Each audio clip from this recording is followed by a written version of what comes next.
A lot of these bills, and they're not all structured this way, really try to capture the market. And I think both the comptroller and the and Councilmember Shields have laid out the argument that it's one thing to say, and we'll fight this fight as a union.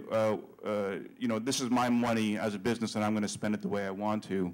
It's another thing to say, I'm going to take your taxpayer dollars that could be spent on schools or affordable housing, whatever else, and then spend it the way I want to. So that's one piece. The second piece legitimately is there are plenty of businesses, especially in New York, that do pay a decent wage. And why we would then advantage in the market companies that don't do the right thing is bewildering to me. It's bizarre public policy, actually, when you unpack it.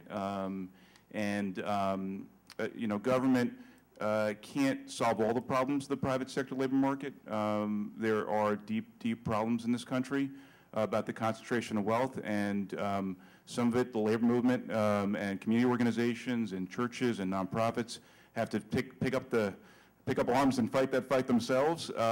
But there's no reason the government should be fighting the tide the other direction by subsidizing low-wage jobs.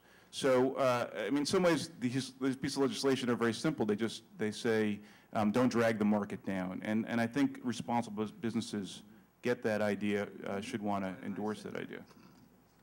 New York is lagging the rest of the country. There are 40 states around the country. There are 200 cities around the country that have these kind of standards that apply to subsidies or contracts.